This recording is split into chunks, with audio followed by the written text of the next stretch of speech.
noite, pessoal. Eu sou a Joyce e hoje eu vou falar um pouco de Service Design. Para começar falando sobre Service Design, a gente precisa desmembrar esses dois termos. E eu vou começar explicando o que é o design, afinal.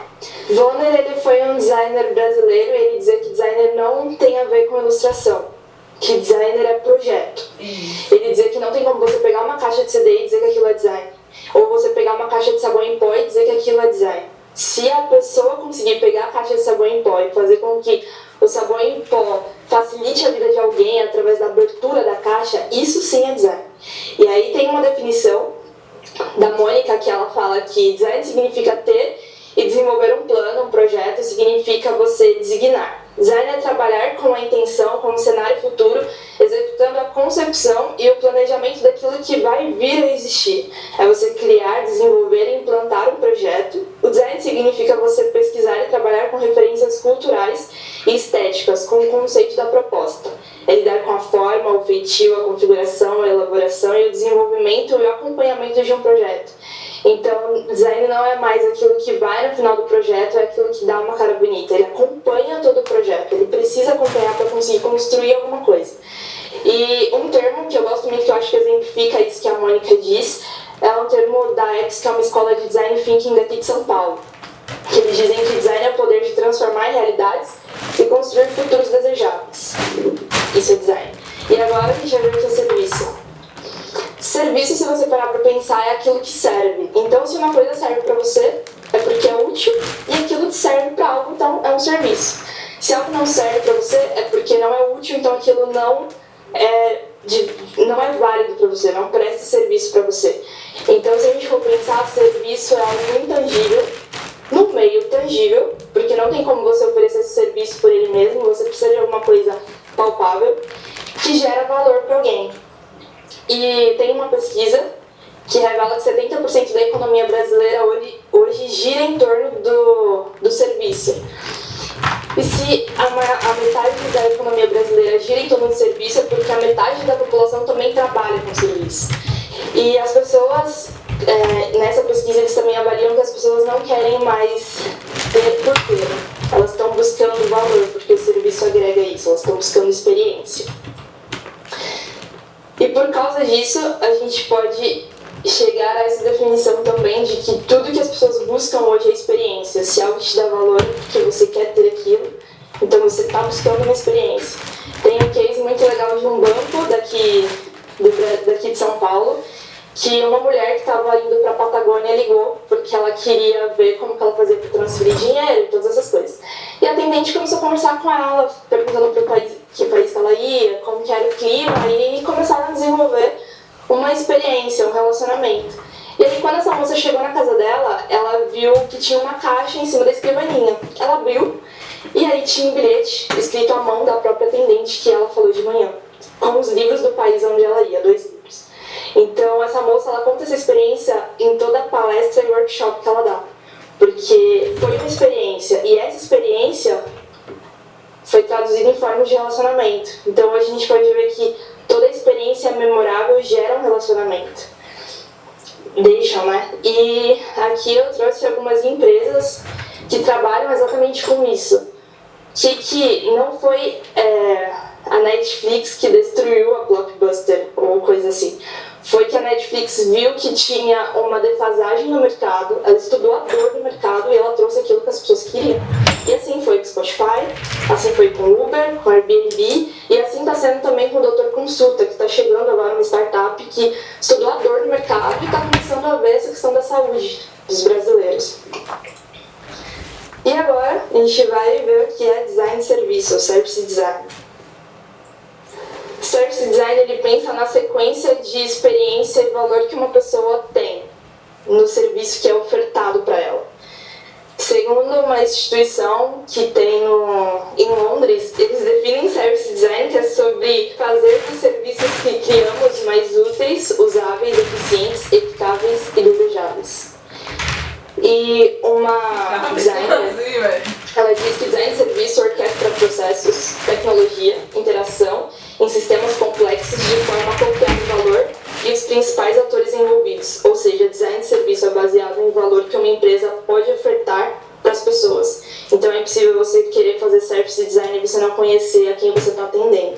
E é exatamente sobre isso que eu vou falar agora, os valores do service design, que não envolve só os valores do service design, mas do design como um todo.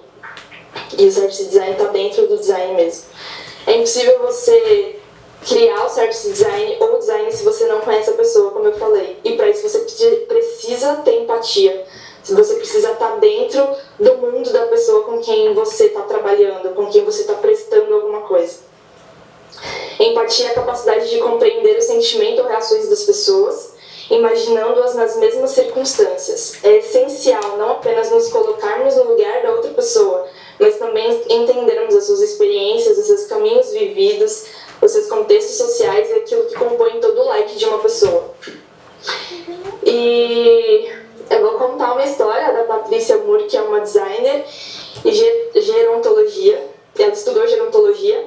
Em 1979, a Patrícia tinha 26 anos, ela trabalhava numa instituição de design.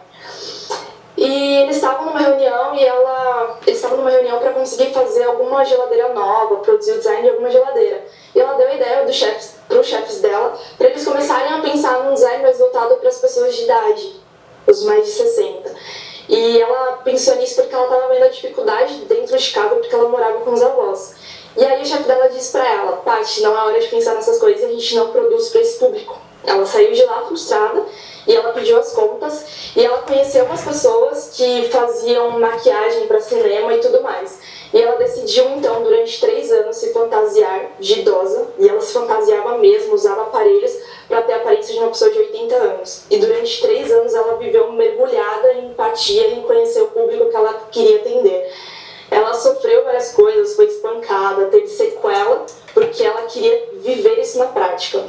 E aí, com 30 anos, ela disse que ela não era mais uma pessoa normal, e nem uma profissional, uma designer normal. Ela não conseguia mais produzir por produzir. Ela viveu, de fato, o público. Ela entrou nisso.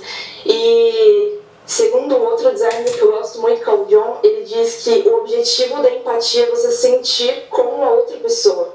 Mas isso é impossível, isso só se torna possível quando você entra de fato no mundo daquela pessoa. Aí sim você vai conseguir produzir serviços que aquela pessoa quer de fato e produtos que de fato vão ter valor para aquela pessoa.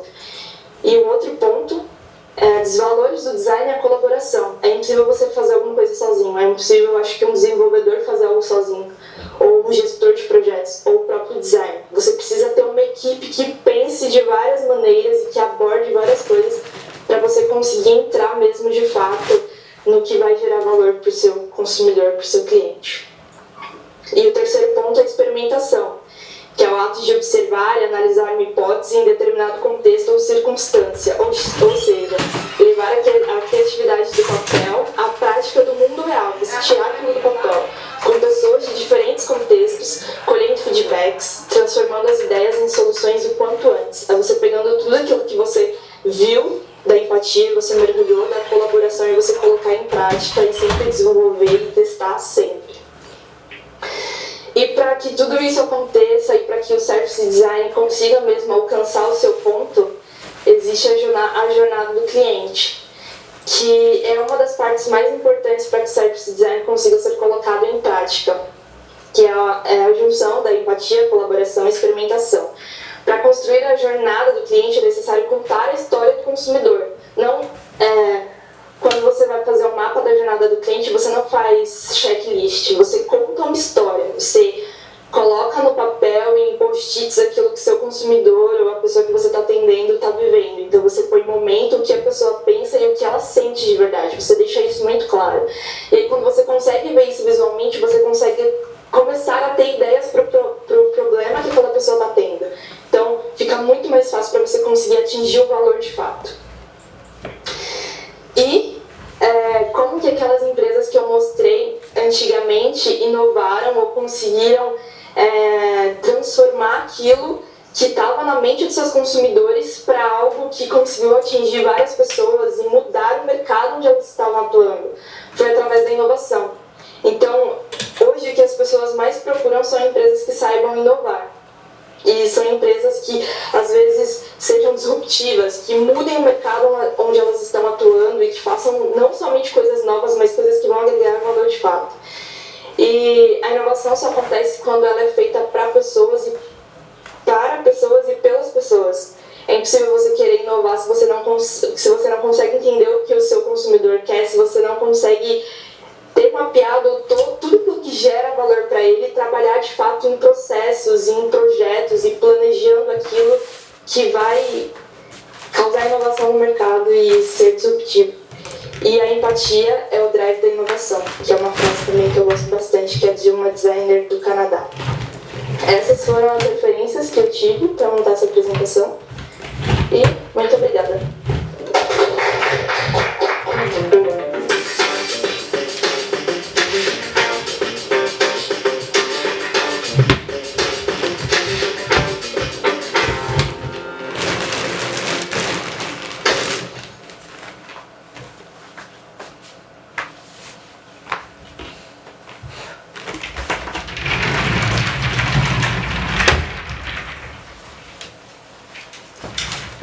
Oi pessoal, eu sou o Andrei Gugel e esse é o Laboratório X, o canal para falarmos de experiência do usuário e design.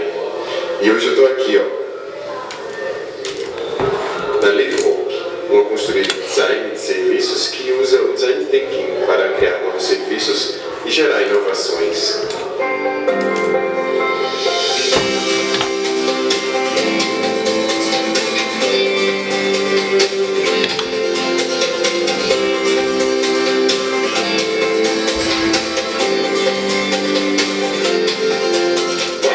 Ela surgiu em 2001 em Londres, mas hoje já existe em várias cidades.